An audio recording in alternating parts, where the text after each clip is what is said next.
최근에 이스라엘과 하마스의 전쟁이 점점 격해지고 그 주변에 이란과 몇몇 나라가 전쟁에 개입하려고 하는 조짐이 너무 심상치 않아서 성경은 이에 대해서 뭐라고 예고했는지 또 우리는 무엇을 해야겠는지 하는 것을 오늘 여러분에게 전달을 하려고 합니다. 오늘 굉장히 중요한 메시지니까 잘 좀 귀담아 주시길 바랍니다. 우리가 살고 있는 이 세상은 오늘날 부정부패, 마약, 음란, 강력범죄, 무사한일주의, 한탕주의, 이기주의, 과소비, 낭비생활 등으로 이 사회 전반적으로 어디 하나 병들지 않은 것이 없는 것 같습니다. 정치계나 법조계, 종교계, 사회, 문화, 예술, 교육계 어디 하나 예외가 없이 나라 전체가 그야말로 혼돈과 공허 그 자체입니다. 다 썩고 문드러져서 정말 심각한 고질병으로 끙끙 앓고 있는 것 같고요. 사람들은 별 분별력이나 방어 자세도 없이 그런 세상 풍조에 나도 모르게 휩쓸려서 자기도 모르게 그냥 죄 가운데 흘러가고 있고요. 또한 영적으로 나태해진 신앙의 모습들이 여기저기 눈에 밟히고 있습니다. 그러고 보니까 지금 이 세상은 마귀가 너무나도 오랜 세월을 작업을 해왔기 때문에 이제는 도저히 수습할 수 있는 길이 없어 보입니다. 이제 거의 종말이 된 것 같습니다. 저는 종말론자는 아닙니다만 성경은 분명히 그렇게 얘기를 하고 있습니다. 오늘날 하나님은 우리 신앙인들을 각성시키기 위해서 이미 오래전 구약시대부터 계속해서 예고해 오신 여러 가지 사건들을 지금 이 마지막에 막 쏟아내시는 것 같습니다. 그 예로 최근에 전 세계적으로 기근과 지진, 대형 산불, 홍수, 생태계 파괴, 기후변화 등의 천재지변들이 아주 극심해졌고요. 또 코로나, 럼피 스킨 등의 바이러스나 우크라이나, 러시아 전쟁, 그리고 이스라엘과 팔레스타인, 하마스 전쟁과 수많은 나라들마다 민족의 분규 등이 그 표적들 아니겠습니까? 오늘 저는 이 세상 마지막 날에 되어질 일들에 대해서 먼저 요한계시록에 기록된 재앙 한 부분을 좀 집중해서 보려고 합니다. 요한계시록 16장 12절부터 16절까지 우리 한번 같이 봉독을 해보시죠. 또 여섯째 천사가 그 대접을 큰 강 유브라데 소돔에 강물이 말라서 동방에서 오는 왕들의 길이 예비되었더라. 또 내가 보매 개구리 같은 새 더러운 영이 용의 입과 짐승의 입과 거짓 선자의 입에서 나오니 그들은 귀신의 영이라. 이적을 행하여 온 천하 왕들에게 가서 하나님 곧 전능하신 이의 큰 날에 있을 전쟁을 위하여 그들을 모으더라. 새 영이 히브리어로 아마겟돈이라 하는 곳으로 왕들을 모으더라. 이 대목은 요한계시록의 계속해서 떨어지는 재앙의 거의 끝부분인데요. 여섯 번째 대접 들은 천사가 대접을 확 하고 유프라테스 강 위에다 부었다 그랬고, 그 결과로 유프라테스 강물이 다 말라서 동방에 있는 왕들이 서방으로 온다 그랬습니다. 기도를 한번 좀 보겠습니다.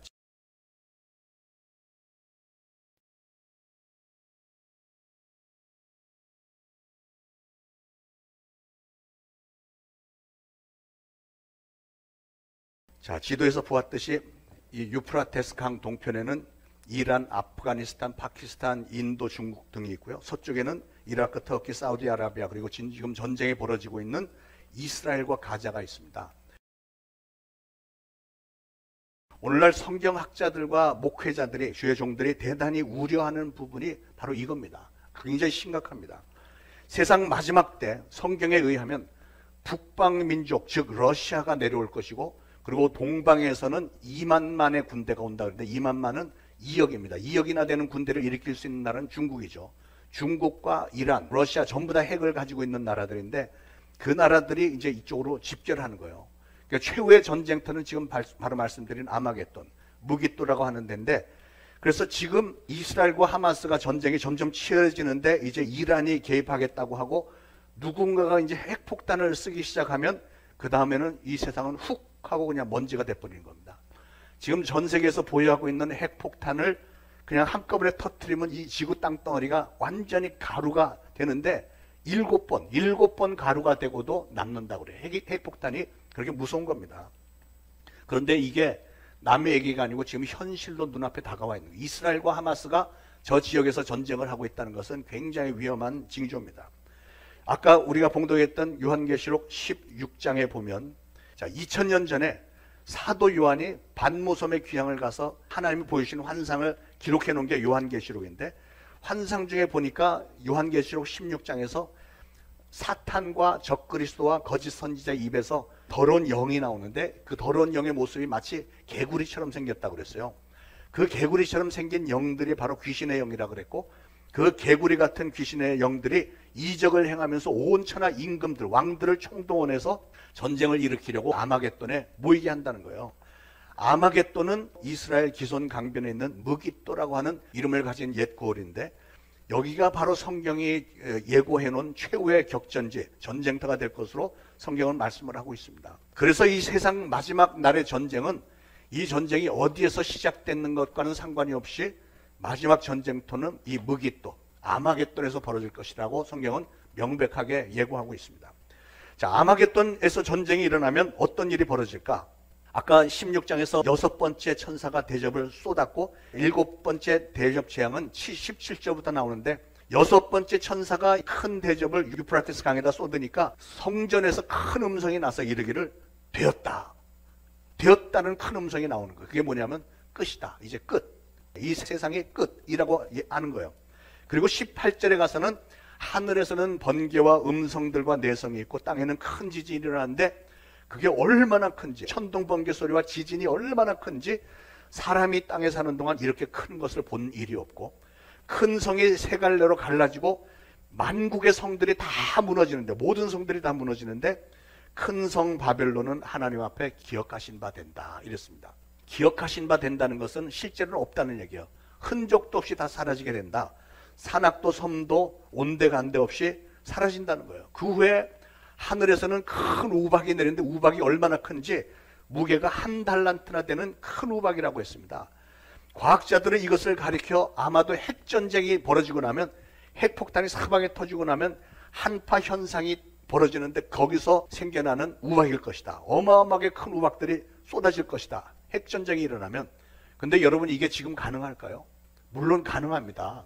예, 지금이라도 누군가 핵폭탄을 터뜨리기 시작하면 상대방에서도 터뜨릴 것이고, 그러면 미국과 이스라엘은 핵무기를 많이 갖고 있고, 또 이 전쟁에 개입하게 될 이란, 이란 아직은 없습니다만 핵 개발을 했었고, 중국과 러시아는 핵폭탄을 많이 가지고 있잖아요. 그래서 아마겟돈 전쟁이 일어나면 그것은 세상의 끝날이다 라는 것을 성경은 이미 2000년 전에 사도 요한에게 보여주셨습니다. 그러니까 사도 요한이 2000년 전에 보았던 그 번개, 내성, 큰 지진, 만국의 성들이 막 와르르 다 무너진 거는 사실은 핵전쟁 장면이죠. 예. 그런 장면을 2000년 전에 보았으니까 사도 요한은 핵이 뭔지를 모를 때니까 엄청난 이런 현상이 일어나면, 와, 내성과 번개와 지진이 어마어마하네, 모든 게 다 무너지네, 이렇게 기록을 해놓은 거예요. 그래서 지금 이스라엘과 하마스의 전쟁이 너무나도 위험하고요. 지금 이란은 개입하겠다고 으름장을 놓고 있잖아요. 그렇기 때문에 전 세계가 지금 위협에 빠져 있는 겁니다. 우크라이나 전쟁이 그렇게 치열하더니 1년 동안 계속 하루도 빠짐없이 뉴스에 나오더니 지금 안 나오잖아요. 왜냐하면 다 알고 있는 거예요. 우크라이나 전쟁은 이스라엘에 일어난 전쟁에 비하면 아무것도 아닌 거예요. 이 파괴력이. 그래서 지금 전부 이스라엘, 하마스, 팔레스타인 전쟁에만 몰두해 있습니다. 그런 광경을 목도하고 있는 지금 우리는 신앙인으로서 무엇을 어떻게 해야 할까? 이게 중요한 과제죠. 예수님은 요한계시록 15절에 이렇게 말씀했습니다. 보라, 내가 도적같이 오리니 누구든지 깨어 자기 옷을 지켜 벌거벗고 다니지 아니하며 자기의 부끄러움을 보이지 아니하는 자가 복이 있도다. 다시 말해서 항상 깨어서 하나님의 자녀로서 부끄러운 모습 보이지 말고 하나님의 자녀답게 신앙생활을 경건하고 진실하게 믿음을 잘 지키는 그 사람에게 복이 있을지어다. 이렇게 말씀하는 거예요. 마지막 날의 징조에 대해서 사도 바울은 디모데후서 3장 1절로 4절에 이렇게 말씀했습니다. 한번 같이 봉독하시죠. 너는 이것을 알라. 말세에 고통하는 때가 이르러 사람들이 자기를 사랑하며 돈을 사랑하며 자랑하며 교만하며 비방하며 부모를 거역하며 감사하지 아니하며 거룩하지 아니하며 무정하며 원통함을 풀지 아니하며 모함하며 절제하지 못하며 싸나우며 선한 것을 좋아하지 아니하며 배신하며 조급하며 자만하며 쾌락을 사랑하기를 하나님 사랑하는 것보다 더하며. 어떻게 생각하십니까? 이게 이 내용이 사실은 너무나도 정확하게 오늘날 이 세상 사람들의 모습 아닌가요? 2000년 전에 이게 기록이 될 때 벌써 이 세상 끝날에 가면 이런 현상이 일어날 것을 다 알았다는 거예요. 하나님은 다 예고를 하신 겁니다. 우리 인간들의 이런 모습과 현상과 징조들이 정말로 당혹스럽고 두려운 일이지만 저는 이것 역시도 하나님께서 우리에게, 저와 여러분에게 마지막으로 주시는 회개할 수 있는 기회라고 믿습니다. 중요한 건 이 마지막 기회 앞에서 우리는 신앙인으로서 어떤 자세를 취해야 할 것이냐, 이게 중요한 거예요. 우리는 하나님께서 주시는 이 최후의 기회를 두렵고 떨리는 심정으로 우리가 대해야 되겠고 받아들이고, 그래서 장차 우리가 하나님 앞에서 어떤 모습으로 설 것인지, 그래서 우리의 신앙을 재정비하기 위해서 최선을 다해야 될 줄로 믿습니다. 이런 상황에서 오늘 본문에 아주 중요한 단어가 있는데요. 그건 뭐냐면 묵은 땅이라는 단어입니다. 묵은 땅. 묵은 땅은 무엇입니까? 묵은 땅은 일구지 않은 땅이죠. 길바닥과 같이 딱딱하게 굳어버린 땅. 이게 묵은 땅이에요. 돌멩이나 가시들이 잔뜩 박혀서 수확을 거둘 수 없는 땅이 바로 묵은 땅입니다. 이것은 영적으로는요, 복음을 거부한 거듭나지 못한 완악한 심령, 즉 예수를 알지 못하는 사람, 세상에 속한 사람, 또는 한때 은혜를 받고 예수를 영접했던 것 같고 거듭났던 것 같던 적이 있었지만 또다시 완고해져서 세상길로 가서 이제는 강팍해진 마음밭을 가리켜 이걸 묵은 땅이라고 하는 거예요. 여러분, 농사를 지어본 분들은 다 아시겠습니다만 땅은 한번 갈아엎었다고 해도 계속 부드러운 상태로 유지되지 않습니다. 계속적으로 땅을 갈아엎고 일구고 하지 않으면 이 땅은 얼마 가지 않아서 또다시 굳어지고 또다시 딱딱한 땅이 되어버리는데, 그런데 우리 인간의 마음이 똑같다는 거예요. 우리 인간의 마음도 계속해서 엎어내지 않으면 부드러운 마음이 유지가 되는 게 아니고 마음이 강팍해진다는 거예요. 묵은 땅과 똑같다는 겁니다. 호세아 선지자 시대에 이스라엘 백성들이 우상 숭배에 빠져서 불순종의 길을 계속 걷고 있었고, 호세아 선지자는 그들에게 불순종의 묵은 땅을 기경하라, 그러면 하나님께서 오셔서 공의를 비처럼 너에게 내리시라, 이렇게 외쳤습니다. 이게 오늘 본문 말씀입니다. 여러분, 공의라고 하는 것은 악인들에게는 심판이지만 하나님의 말씀에 순종하는 이들에게는 은혜이고 축복인 줄로 믿으시기 바랍니다. 하나님은 오늘 우리에게도 우리의 묵은 땅, 우리의 마음밭을 기경하라, 많이 갈아엎으라고 촉구를 하십니다. 마음밭의 돌들을 골라내고 가시들을 제거하고, 그래서 기름진 옥토가 될 수 있도록 우리의 마음밭을 갈아엎으라는 거예요. 사랑하는 여러분, 오늘 여러분의 마음밭을 한번 점검을 해보시길 바랍니다. 여러분의 마음밭 상태가 괜찮습니까? 혹시 지금 묵은 땅에 되어 있는 분은 안 계신지요? 만약에 여러분이 평상시에 찬송 생활, 기도 생활 한 기억이 오래됐고, 또 이렇게 교회 나와서 예배를 드려도 말씀을 듣는 중에도 별 감동이 없다, 기도를 하는데도 그냥 뭔가 바짝바짝 메말라 있는 것 같다면 그 심령은 메마른 심정이죠. 묵은 땅이죠, 묵은 땅. 하나님은 오늘 여러분의 그 묵은 땅을 기경해서 하나님의 말씀과 은혜가 내려지기에 합당한, 뿌리를 내리기에 합당한 마음밭, 부드러운 마음밭, 옥토를 만들라고 촉구를 하고 계신 겁니다. 오늘 호세아는 또 말하기를 지금이 바로 여호와를 찾을 때다, 이렇게 말씀합니다. 그러니까 묵은 땅을 기경하고 회개하고 하나님을 찾아야 될 때가 바로 지금이라는 거예요. 지금 세상에 이렇게 위협 가운데 놓여 있는 이때 놓치면은 다시는 기회가 오지 않기 때문에요. 자, 그러면 우리는 어떻게 심령을 기경할 수 있을까? 가장 먼저는 회개함으로 마음을 기경하는 거예요. 회개함으로 마음을 뒤집어 엎어야 됩니다. 회개하는 사람만이 묵은 땅을 갈아엎을 수 있는 거예요. 고린도전서에서 사도 바울도 그래서 지금의 여호와를 찾을 때라, 오라 지금은 은혜 받을 만한 때요 구원의 날이로다, 이렇게 말씀하면서 바로 지금이 회개할 때다, 이렇게 말씀했어요. 여러분, 회개는 내일 하는 게 아닙니다. 오늘 말씀을 들으면서 이 은혜의 자리에서 회개해야 되는 거예요. 자, 그러면 우리는 어떻게 하면 회개할 수 있을까? 이 묵은 땅을 기경하는 회개는 먼저 하나님의 말씀으로부터 시작이 됩니다. 하나님의 말씀. 성경 말씀은 마치 거울과도 같아서 내 심령의 모습을 이 하나님의 말씀에 잘 비추어서 보면 내 영적인 상태가 어떤지를 알게 해줍니다. 그래서 우리가 기경해야 될 것이 무엇인지를 이 성경 말씀이 우리에게 가르쳐 주는 겁니다. 오늘날 이 세상에 얼마나 타락을 했는지요. 성도라고 하는 사람들조차도 하나님의 말씀의 인도를 제대로 받지 못했기 때문에 가만히 보면 교회 안에서도 남들을 섬기는 자리보다는 존경을 받으려고만 하고 세상의 성공에 더 많은 관심을 갖고 세상적인 욕망이 마치 꺼질 줄 모르는 불꽃처럼 늘 마음에 막 이글거리는 것을 볼 수 있습니다. 하늘의 보화를 쌓기보다는 이 땅에서 많은 보화를 쌓으려고 하고 자기의 명예나 물질적인 바벨탑을 쌓고자 하는 사람들이 너무 많은 것 같아요. 그러나 신앙인 된 우리는 하나님의 말씀의 거울에 나 자신을 비춰볼 수 있는 지혜와 안목과 그리고 노력이 있어야 됩니다. 내가 그렇게 하나님의 뜻 가운데 살아야 되겠어 하는 노력하는 모습이 있어야 되는 거예요. 그래야만 진정한 회개가 이루어질 수 있는 겁니다. 그리고 여러분, 말씀을 깨닫는 것만으로는 또 안 됩니다. 말씀을 깨달았으면 그 말씀이 행동에 옮겨야 돼요. 실천, 행함이 있는 믿음이 돼야 됩니다. 말씀을 아무리 많이 깨우쳤다 할지라도 그 말씀이 행함이 따르지 않으면 그 말씀은 오히려 우리에게 화가 될 수도 있다고 그랬어요. 야고보서 4장 17절에 사람이 선을 행할 줄 알고도 행하지 않으면 죄니라 이렇게 말씀했잖아요. 실천하지 않는 말씀의 지식들은 오늘 말씀에 근거하면 묵은 땅의 자갈들 같은 거예요. 아니, 자갈들보다도 훨씬 더 커다란 바위돌, 장애물 밖에 되지 않습니다. 나는 하나님의 말씀을 많이 알기 때문에 괜찮아. 아니요. 아는 것 갖고는 안 되고 말씀이 여러분의 삶 속에서 실천이 돼야 됩니다. 그래서 하나님은 그런 쓸데없는 지식들은 다 기경에 버려, 갈아엎어 버려라. 그렇게 우리의 심령을 올바로 일구고 나면 하나님의 은혜의 비는 그 다음에 그런 심령 위에 풍성하게 내리게 되어 있습니다.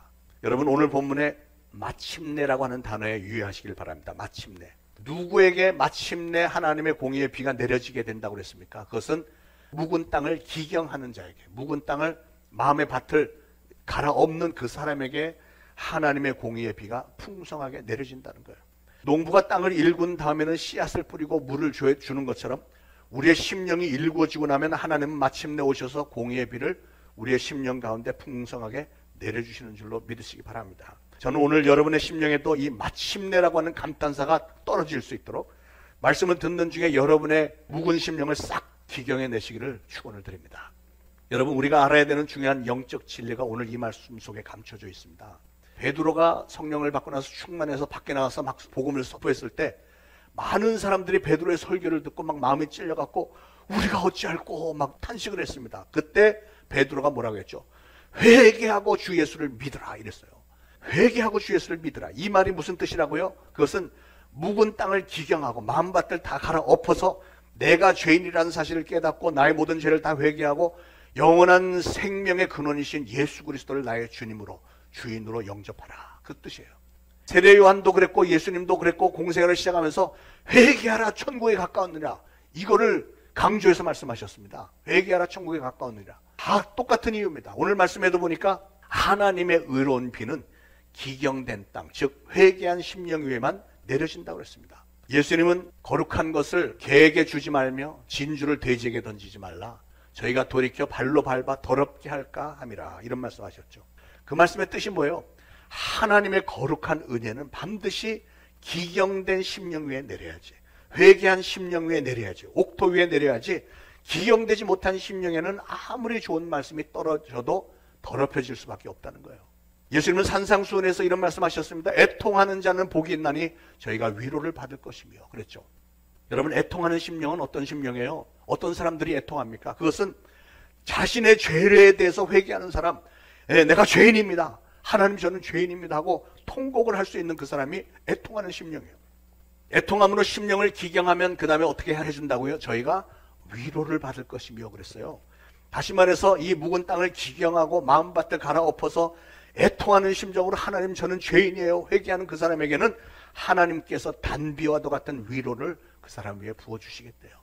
예수님은 새 포도주는 새 부대에 담아야 포도주도 버리지 않고 부대도 터지지 않는다고 하셨습니다. 새 포도주를 낡은 가죽 부대에 넣지 아니하나니 그렇게 하면 부대가 터져 포도주도 쏟아지고 부대도 버리게 되리라. 새 포도주는 새 부대에 넣어야 불이 다 보존되느니라 이렇게 말씀했습니다. 또 생배 조각을 낡은 옷에 붙이는 자가 없나니 이는 기운 것이 그 옷을 땡겨 헤어짐에 더하게 되며 그랬죠.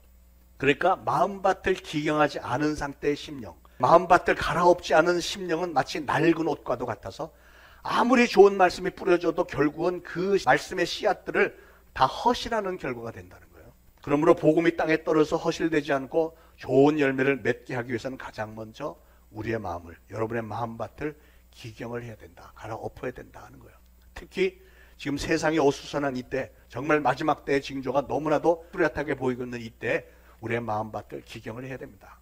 예수님이 그토록 세수는 새 부대라고 외쳤지만 오늘날 그리스도인들이 여전히 마음을 기경하지는 않고 여전히 헌 부대에다가 새 포도주를 담으니까 어떻게 돼요? 새 술이 발효할 때 강한 힘을 수용하지 못하고 그냥 가죽 부대가 다 터져버리잖아요. 마찬가지로 여러분의 신앙생활을 열심히 하면서 교회는 열심히 나오는데 계속 말씀을 듣는데도 많은 사람들이 여전히 조그만 뭐가 있으면 시험 받고 뭐 그냥 넘어지고 쓰러지고 아우성이고 원망이고 왜 그럽니까? 그것은 그 낡은 옷에 생배를 갖다 댔기 때문에 그런 일들이 벌어지는 거야. 낡은 옷과 같은 이 심령에다가 아무리 좋은 말씀이 들어가도 그게 오히려 공격적으로 돼버리니까 마음이 상하고 찢기고 쓰러지고 지친 모습으로 낙오된 심령들이 그렇게 많다는 겁니다.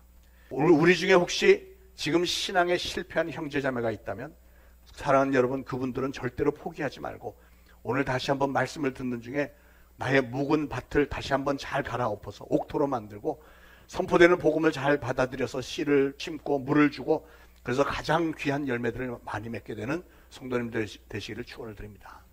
자, 그렇게 마음밭을 기경한 후에 우리는 무슨 씨를 심고 무슨 열매를 거둬야 될까요? 먼저 우리는 의의 씨앗을 심어야 됩니다. 오늘 본문에 공의의 씨를 심는다고 그랬죠. 의의 씨앗을 심어야만 의의 열매가 나오게 돼 있어요. 그러면 의를 심는다는 것은 무엇일까? 신명기 6장 18절에 보니까 여호와께서 보시기에 정직하고 선량한 일을 행하라 그랬어요. 하나님이 보시기에 정직하고 선량한 일을 행하는 것, 그게 바로 의를 심는 거래요. 그러므로 우리는 죄악의 묵은 땅을 갈아엎은 후에는 정직하고 선량한 일을 하려고 애를 써야 된다는 것입니다. 오늘 현대인들에게 보면 주인의식이 많이 결여되어 있는 것 같습니다. 가만히 보면 책임감들이 별로 없는 것 같아요. 나라를 망쳐놓고도 책임이 없고요. 기업을 망쳐놓고도 책임들이 없습니다. 가정을 망쳐놓고 자녀들이 다 망쳤는데도 부모들은 자기 책임이라고 안 하고 하나님을 원망하고 있습니다. 책임의식이 많이 없어진 것 같아요. 그런데요, 시편 31편 23절에 여호와께서 성실한 자를 보호하시고 교만히 행하는 자에게 엄중히 갚으시니라 그랬고요. 데살로니가후서 3장 10절에는 누구든지 일하기 싫어하거든 먹지도 말게 하라 이런 말씀했습니다. 오늘날 우리나라 보면 사람들이 많이 게을러진 것 같아요. 일하기 싫어합니다. 이제는 힘든 일, 더러운 일, 위험한 일은 안 하겠대요. 그래서 지금 어떻습니까? 외국인 노동자들이 많이 들어와서 힘든 일을 다 맡아서 하잖아요. 그리고 돈이 우상이 돼버렸습니다. 충성심은 없고 그냥 속히 부자가 되겠다고만 나섰습니다. 나라를 위한 충성심, 가정을 위한 충성심, 교회를 사랑하는 충성심, 이런 충성심들 던져버리고 신속히 그냥 부귀영화만 얻으려고 혈안되어 있는 모습이 얼마나 슬픈지 모르겠습니다. 교회 나서 신앙생활을 하는 것도 어떤 사람들은 목적이 나 복받아서 잘 살기 위해서 교회 오는 사람들 많잖아요. 내 사업 잘 되게 해주세요. 뭐 직장생활 이것만이 오로지, 그것도 물론 기도해야 되지만 오로지 그것만이 기도 제목인 사람들이 얼마나 많습니까? 그런데 어쩌다가 우리나라가 이 지경이 됐을까? 그것은 물질 최고주의, 황금 만능주의에 사로잡혀서 물질적인 번영만 얻으려고 하는 게 이게 문제예요. 우리 인생의 목적의식에 혼란이 온 겁니다. 돈이 최고라는 생각이 사로잡고 있는 거예요. 그런데 그 결과는 나라와 가정의 낭패와 재앙을 불러왔습니다. 여러분, 하나님은 오늘 주신 말씀대로 묵은 땅을 기경하고 마음밭을 갈아엎고 의를 심어야 그 다음에 긍휼을 거둘 것이라고 말씀했어요. 하나님은 성실한 자를 보호하시고 교만히 행하는 자에게 엄중히 갚으신다 그랬는데 그런 말씀들이 귀에 들어오지를 않으니까 나라와 가정들이 이 모양이 된 거죠. 그럼에도 불구하고 여러분, 정말로 감사한 사실은요, 하나님은 여전히 우리를 사랑하신다는 사실이에요. 저와 여러분을 여전히 사랑하시고 우리의 연약함을 긍휼히 여기신다는 사실입니다. 오늘날 전 세계적으로 그런 재앙 같은 그런 상황들이 벌어지고 있고 우리나라에서도 정말 엄청난 사건들이 많이 벌어지고 있다는 사실은, 이거는 다른 관점에서 보면 하나님은 여전히 우리와 관계를 맺기를 원하신다는 증거입니다.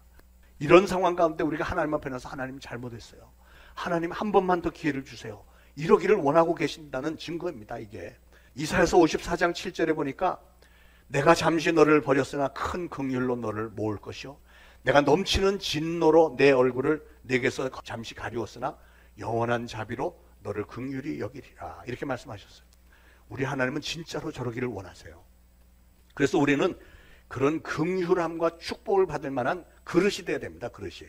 그래서 하나님은 우리에게 계속해서 의를 심으라, 성실을 심으라, 이렇게 말씀하시는 거예요. 여러분, 심지 않고 거두려고 하는 것은 도둑 심보입니다. 하나님은 반드시 심는 대로만 거두게 해주세요. 하나님은 여러분이 심으신 것을 보신 후에 그에 합당한 긍휼과 축복을 베푸시는 것이 이게 너무나도 당연한 일 아닌가요? 심지 않고도 이것 달라 저것 달라 해서는 안 되죠. 우리가 하나님이 요구하시는 것들을 다 심어놓고 하나님께서 30배, 60배, 100배 결실을 주시기를 기다리는 게 그게 맞죠. 그러므로 많이 심으시는 여러분들 되시기를 축원을 드립니다. 우리 교회 특별히 많이 심는 분들이 많이 계셔서 저는 너무 감사하고 그분들을 평생 기억할 겁니다. 기억하려고 노력할 겁니다. 그런데 치매가 오거나 기억력이 흐려져서 저는 혹시 잊을 수 있다고 해도 우리 하나님은 절대로 잊으시는 분이 아니에요. 영원토록 기억하시는 분이세요. 그 사실을 꼭 믿으시고 여러분의 평생에 하나님의 나라와 하나님의 의를 위한 씨앗을 많이 심으시고 성실을 심으시기를 바랍니다. 그렇게만 하시면 하나님은 마침내 공의를 비처럼 내려주실 줄로 믿습니다. 그게 오늘 주시는 언약의 말씀이에요. 자, 그런데 우리는 언제 하나님을 찾아야 된다고요? 내일쯤 찾으면 될까요? 아니죠. 바로 오늘, 지금 당장 하나님을 찾는 거예요. 하나님을 찾는 것은 바로 지금 찾는 겁니다. 여러분, 하나님이 여러분을 도와주지 않으시면 인간의 수고는 다 헛된 것입니다. 우리가 아무리 머리가 좋고 지식이 많고 경험이 많고 해도 하나님이 없이 인간의 수단과 방법으로 아무리 노력을 해봤자 그냥 한마디로 공수래 공수겁니다. 빈손으로 왔다 빈손으로 가는 거예요. 시편 127편 1절은 이렇게 말씀합니다. 여호와께서 집을 세우지 아니하시면 세우는 자의 수고가 헛되며 여호와께서 성을 지키지 아니하시면 파수꾼의 경성함이 허사로다. 예. 우리가 어떤 일을 계획하고 추진한다 할지라도 이루어 주시는 분은 바로 하나님이시기 때문에 하나님께서 여러분을 위해서 다 해주셔야 되고요. 하나님께서 여러분을 지켜주셔야 될 이유가 있어야 된다는 거예요. 그러므로 우리는 하나님을 찾아야 되고 하나님께서 요구하시는 사항을 다 지켜야 되는데 지금은 우리가 가장 먼저 뭐를 해야 된다고요? 우리의 마음밭을 갈아엎는 것부터 해야 된대요. 마음밭을 기경하라 그랬어요. 기경하라. 꼭 뭐 같으냐면 어린아이가 뭘 잘못해놓고 엄마한테 와서 엄마 잘못했어요. 한 번만 더 기회를 주세요. 이제 잘할게요. 그런 심정으로 우리가 하나님 앞에 나서 하나님 잘못했어요. 우리의 마음밭을 기경하고 이제 다시는 안 그럴게요. 앞으로 잘할게요. 이거 한마디면 되는 거예요. 우리 하나님은 까다로운 분이 아니세요. 우리가 잘못했다는 거 인정하고 회개하고 하나님 한 번만 더 기회를 주세요 하면 기회를 1000번이고 10,000번이고 주시는 분이신 줄 믿으시기 바랍니다. 시편 50편 15절은 환난 날에 나를 부르라 내가 너를 건지리니 네가 나를 영화롭게 하리로다 이렇게 말씀했습니다. 사랑하는 여러분, 우리는 하나님께 이렇게 부르짖어야 됩니다. 하나님, 제가 지금 범죄했습니다. 저의 죄를 용서해 주세요. 다시 한 번만 기회를 더 주시면 저의 마음밭을 다 갈아엎고 다시 한번 의를 심겠습니다. 허락해 주세요. 앞으로 좋은 열매 맺겠습니다. 이렇게 하나님께 간절히 기도해 보시길 바랍니다. 이런 변화가 있어야 우리 한 사람 한 사람이 영적으로 살고요. 우리 교회가 살고 우리 나라, 우리 민족이 살 수 있는 거예요.